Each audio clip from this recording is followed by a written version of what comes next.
Good evening, ladies and gentlemen. Welcome to Reference Point. I'm your host, Dave Cokerhook, and welcome back to the second episode in our conversation about the College of Adaptive Arts. I want to reintroduce Dr. Pamela Lindsay right here immediately on my left, one of the co-founders and the research and director of research and programs at the college. That's right. And then next to her, Deanna Persai, who's another co-founder and the executive director at the college. And Joe Sosinski at the far end of the table, who is an executive board member, has been part of the organization at the board level for 10 or 12 years or something like that. Well, welcome back. Good to see you all here still. Thank you for sticking around to do another layer of conversation about what you guys are doing at the College of Adaptive Arts.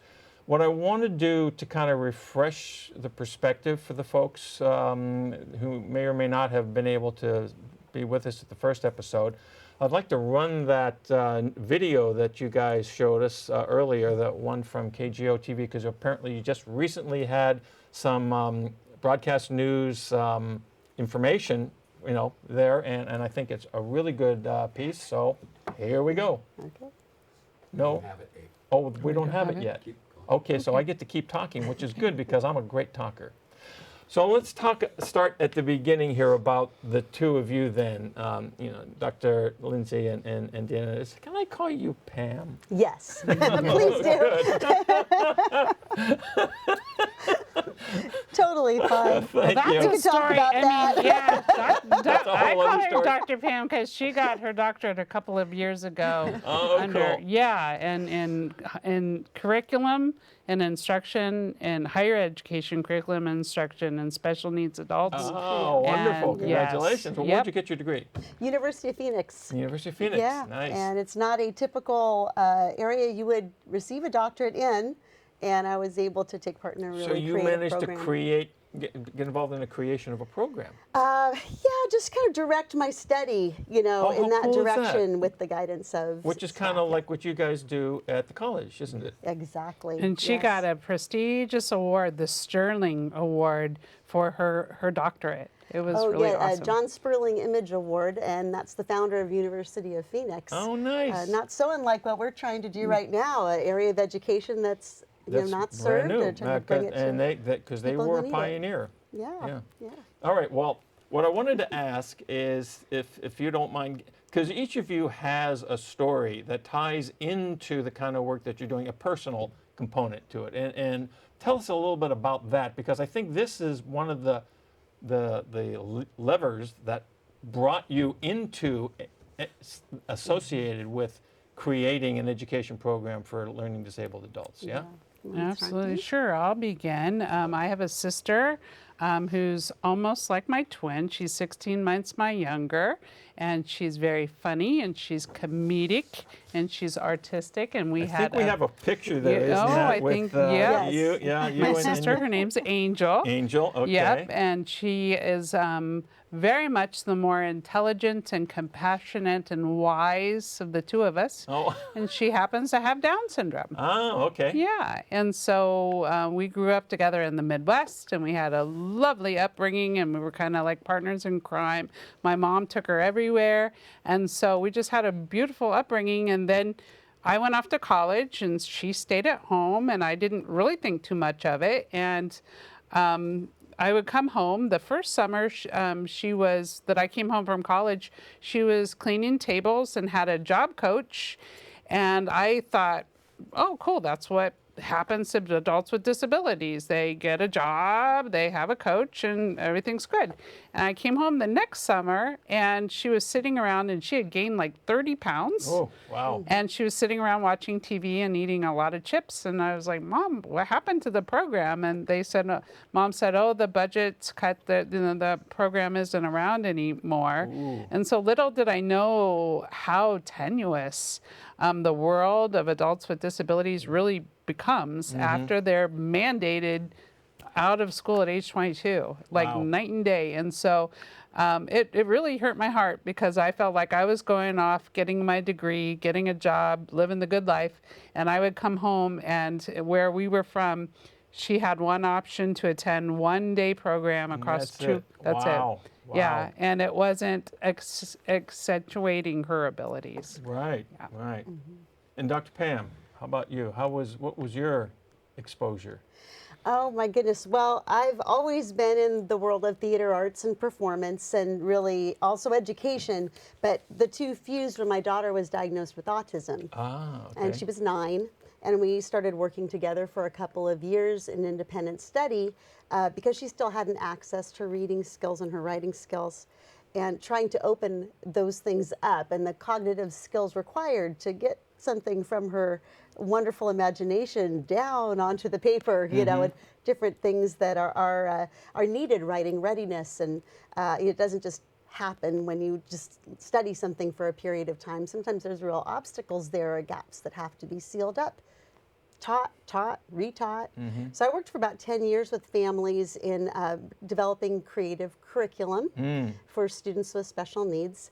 And then I ended up meeting Deanna right when I was finishing my master's, which my master's thesis really was about that, using the arts, specifically acting, to be able to teach these cognitive developmental skills to individuals with autism. Got it.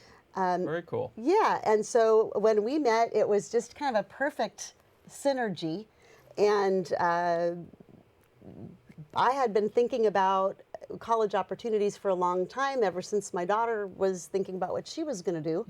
And then also I was teaching at San Jose State at the time in the theater department. Oh, okay. And really noticing a lot of students that needed some additional help with these areas of, you know, putting the pieces together.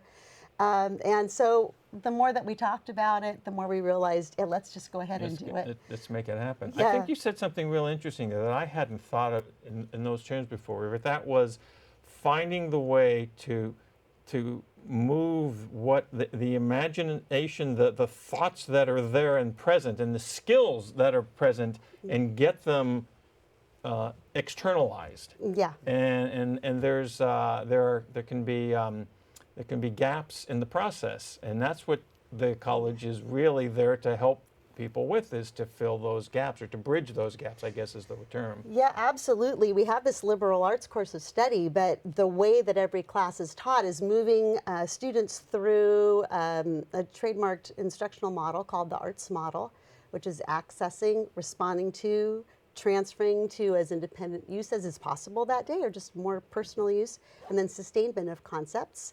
And as they move through that, they're working through very core areas of cognitive developmental growth. But the neat thing is, we do that through presenting and performing and Sure. producing, you know, work and sharing with each other in lots of different ways. And then come on the outside of that are motivational models, you know, that we can tie in. So everything is kind of this 4-part process to teach them. But it all comes from teaching this cognitive developmental group of skills that they need for everything, you know, to open everything up. I really see how that ties into the performing arts. Okay, I've done theater, I've done little, you know, musical theater in the past, and I do singing now and stuff like that. And those skills that you have to figure out how to deal with, even as someone who does not have, you know, a disability, it's like, oh yeah, you know, where's the audience? Oh, I got to perform to the audience. Oh, okay, I can't do, you know, all that sort of stuff that you have to figure. So I get how that works there. But you guys have other programs. Talk to me about how this process works with, like, the media program or the science. Science. Business. Yeah, exactly. Spanish, business, yeah. Yeah, Dee's working with our business class right now with our director of business, Roland Schmidt. Yep.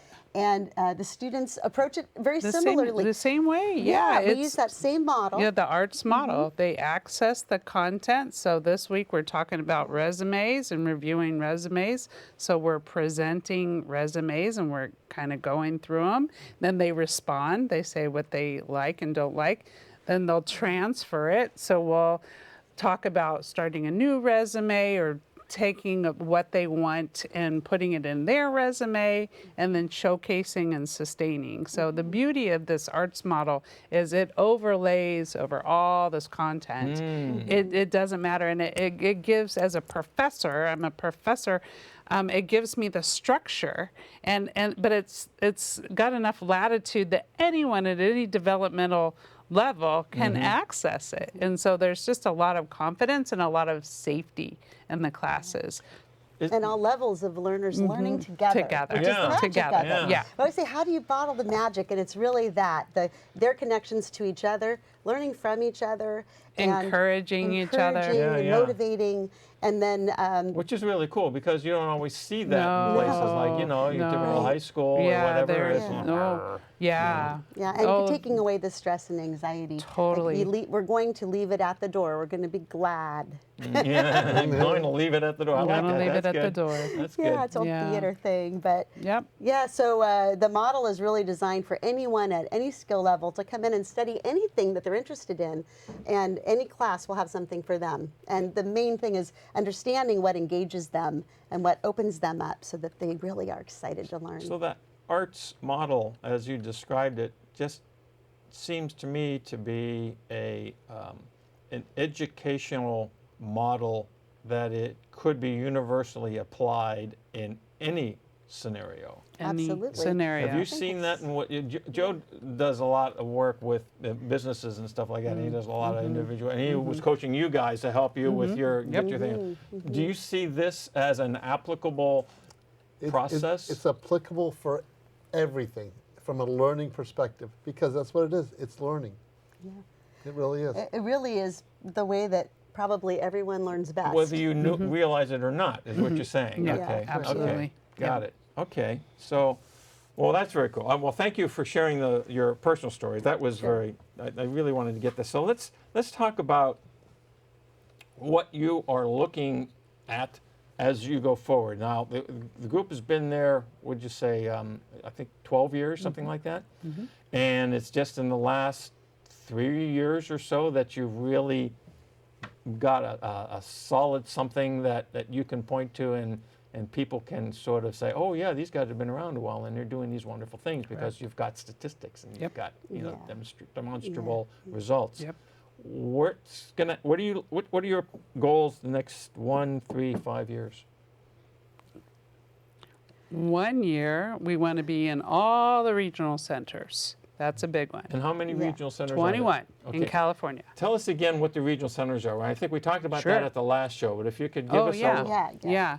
So, and then I'm going to talk about the national, for 1 year, the Oh, National yes. Council. Yeah. So, but they're the state agencies through the Department of Developmental Services that support the young ones from 0 to 5 Okay. that have differing abilities. From 5 to 22, they go to the public school system. So they're supported through the public school system, and then from 22 onward, it goes back to the regional centers. Okay. So it's part of the Lanterman Act of 1969, made by parents who got together and said, we want more services for our adult loved ones.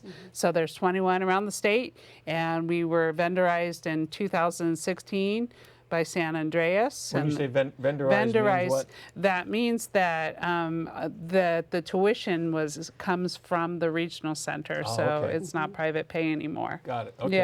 Yeah. And so our goal was, since we have a budget code, we're now in 7 of the 21, and this year we want to be on all 21 because there are adults all across the states Sure. that are sitting around that feel very disenfranchised and marginalized, thinking, I can't go to college. They're disconnected. They're very cut disconnected. off. They're is cut what it- off. is what They're it cut boils off. down. They're lonely, and so we need to reach them because they need to know how capable they are, Right, and we're right. going to value them for where they are. And it's just unbelievable how they blossom. Yeah. So I think an important point that you just made there is that this concept of a code, okay, a way for the state to be able to participate in this process. Joe, what does this mean relative to an organization's ability to deliver its services? Well, it provides funding to allow us to grow.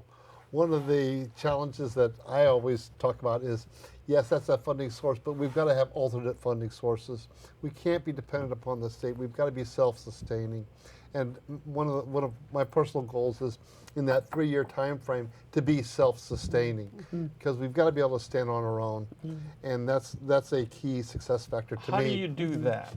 Well, there's a combination of donations, private pay. We get some funding from the state, but a lot of it's going to be donations and showing the value that we provide to the community. Yep. Grants, foundations, corporations. Matches. Individual donations. Sure. And we've got channels for fundraising in all of those models. I mean, Got we it. are a nonprofit. Okay. Yep. Well, one of the things that, from what you were just talking about, that seemed to me that is a possibility, I don't know, I'm guessing that, and this is a guess, that specifically in some of the channels of education that you have, that you talked about communication, you talked about media arts, you talked about, there are companies here in the Bay Area who might find a student to be a great asset, okay? And that, so maybe, I'm sure those are sources of potential donations and funds from those kinds, but have you seen that happen already, where some of your students are now working at Apple or Adobe or Google or Facebook or something? Well, we're a little different because, like the college that we're situated on, West Valley College, amazing partner and friend of CAA, they come to CAA to learn, to Yeah. go to college. And then we teach them skills that they can use to make their life more successful, more satisfying in so many different ways. We do like to focus on the concept of a gig economy and gig work. We do have a employment pathway within our School of Business to teach them that. And then we do have community partners and collaborators where if somebody's really interested in an area, that we can try to connect them with people in the community. But most of our students, many of our students, have jobs. They've been through their vocational training. They work at places like, grocery stores Okay. and tech companies, doing all kinds of things, but they would like to do some more. So this gives them the They would like more. It gives them the opportunity. It's like that. Well, and you guys have been saying this since the beginning. This whole concept of lifelong education. I mean, this is something that we all take for granted to a certain Yeah, degree. and if Yeah. you know that, I like to talk about Special Olympics. I love Special Olympics. It's lifelong access to sports, Right. right? But you don't ask a Special Olympian which NBA team they're aspiring to try out Right, for, right, right? right. And so we just want to give them lifelong access to education, Got so it. that they're learning at their own pace and rate. And maybe they're going to be in their 50s before they crack the code of reading, but we're not going to give up on them, Right. you know. So, and yeah. Which is in Yeah. our bedrock beliefs that we won't Yes. give up we'll on any never student. give up on Right. And any it's- adult at any Yeah, age. not even really a matter of giving up. It's for us. It's like we are just so excited and encouraged to continue the learning journey Celebration. Got Yeah. it. Very yeah. cool. I want to let our viewing audience know that if they have questions about what we're talking about here, send them in to info@referencepointtv.com. We'll get them to the panel here, and they'll get your questions answered. Or just go to their website. There's a lot of information on the website, and so that's a very cool thing. Okay, so we talked about the next year and the next 3 years. You want to get into all 21 of the groups here in California, and Joe says in 3 years we want to be self-sustaining. What's the 5-year goal? Well, the 5-year goal is all United States. Going national. Yeah, Going national. Which yeah. is so doable. It's such a replicable model. We've built it to be every step of the way. We're creating funnels and replicability. So have there been conversations with anyone in other parts of the country about what you're doing? And Parents-wise, They parents have. are calling us and clamoring. Oh, I remember before the pandemic, a family came from Texas, right? And they went on a tour, and they sat down, and he said, "You're the only program of your kind in the country." And I was kind of scared because he didn't say it nicely. He was angry, you know? Yeah. And so parents are the ones that are saying, "My goodness, can you please come to Florida? Can you please come to Hawaii? Can you please come?" So now we have to have those conversations with legislators and universities of higher learning. Joe, is there a way to expand?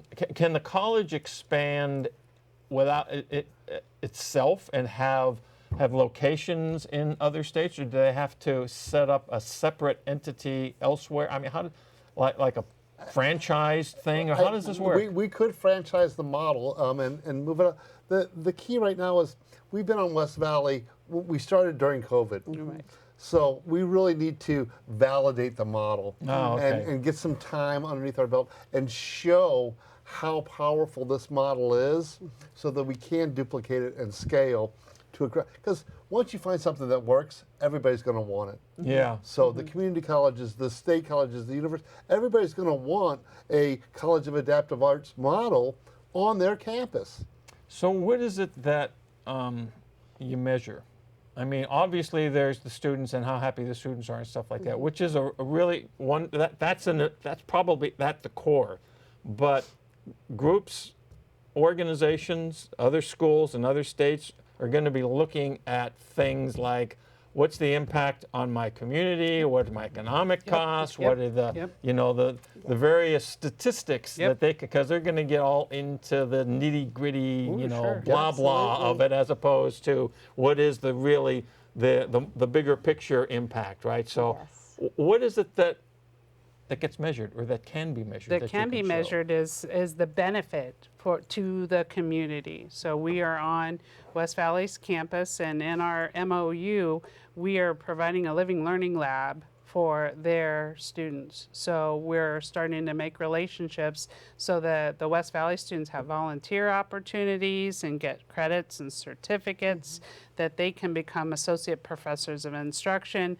We've got an observation deck, leadership training, work study, so and performing in the community, and the value that we're providing through our performances and the exposure and transforming perception of what's possible for disabilities. So that's just skimming the surface. Internally, Dr. Pam has developed an evaluation measure that really, measures confidence and eye contact and stress, the lack of stress for the whole entire family. I get how, I mean, from the standpoint of the family or the student, him or herself, the significant impact of that. Yep. Does the rest of the community get it? Does everyone else who's part of the picture, who does not have a loved one do they get it?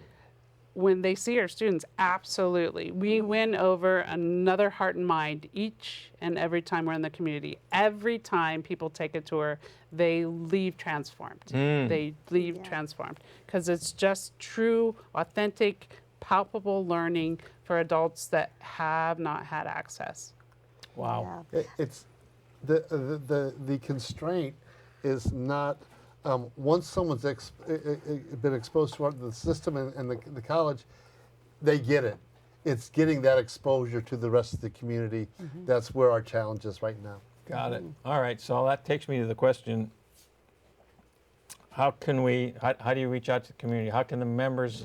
How can the people who might be watching this show? And I have to tell you, I can't give you statistics on how many people actually do, but it's on, it'll be through the station here, KMVT. There are other stations, community access stations that air it where you guys are, the KSAR at West Valley College, okay?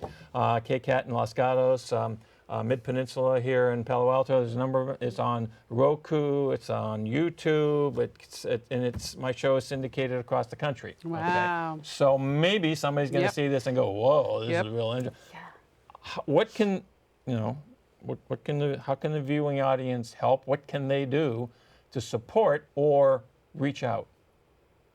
We need marketing. Once they see it, we need help getting to a wider audience, and we need help with the audience meeting our students, because we can talk until we're blue in the face, but when you meet those students and go, oh my gosh, this is important, oh my gosh, this really is college, it just goes like wildfire. But we've never had a big marketing budget, and so it's just crowdfunding and getting more people to have the conversation. Do you think this could work in your community? Have you ever thought about approaching your community leaders to talk about potentiality? I mean, we just need awareness. So if folks go up to your website, which is, what is it, collegeofadaptivearts.org, Yes. right? Is there like place for them to say, hey, maybe I can help with this, Yep. or Yeah. here's you know a donation, Yep. something like that. Yes. Is that? Yeah. You can donate, but to me, take the tour. You can do Take a a tour. virtual tour. Tour. Click the button, Yeah. do a Click the tour, button. because then you get the essence of our students. Yeah. And that's what it's about. It's not about us, it's about our students. And watching them excel and blossom. So take the tour, get your neighbors to take a tour. Once you do that, you'll get it. You said virtual tour, so you can Yes. do a physical tour, or you Yes. can come and you can do it online. We've got the Absolutely. robot. Absolutely. Oh, that's right, the little robot I thingies. think Suitable Technologies is not in. I don't know if they have the business went out, but we still have the physical robots. But we over Zoom. Michael will give you a tour, Okay. and he is our student ambassador. He reminds me every day I need to get him his name It's really badge. cool because you've got someone who might be seeing this who's up in Santa Rosa, and they're not gonna. I mean, it's not an easy drive to come down here for a an hour tour, stuff like that. Right, So right. Now you can do a tour from Florida. We've Right. had students do tours from or parents from all Maine, over. yeah. As a matter of fact, we have potential students who would love to join the college in other countries. that's great. That have- Canadians, eh? We have, Have to talk that funny. potential students, I think, in Mexico Yep. Oh, that's and fantastic. Was it Taiwan? yeah, the several, Philippines. several, yeah, Cool. and that is so doable. We can figure that out like so easy. So It's we've just got set up maybe a for minute it. left, and I appreciate this is really good. So I'm going to ask you each to take 15 seconds and do a final. What's the final thing you want people to know? Joe, we'll start with you. Take a tour, www.collegeofadaptivearts.org, and click the black button that says Take a Tour, and it'll change your life. Cool. I ask my students at student check-in, people think that because you have a disability that you're not intelligent. Is that true? And they'll say, oh no, Professor D. And I say, so should we just have this college here in San Jose? Is there only adults in San Jose that need us? Oh no, they're everywhere. We have to keep going. So we're listening to our students. Fantastic. Yeah. Dr. Pam? And supporting the real change of paradigm that education is for all and all can access it. Just sometimes you have to look outside of the box for that, and that's what we provide, a very out-of-the-box creative way for anyone who would like a college education to come on down. And as a matter of fact, you don't have to leave. You get a diploma, get another one, stay for life. There you go. And that Yeah. is a great ending. So thank you, folks, for being here. I appreciate the three of you coming and joining us on Reference Point. Ladies and gentlemen, I hope you've learned something. Go take a tour. And we'll see you next time on Reference Point. Thank you. Thank you. Thank you, Dave.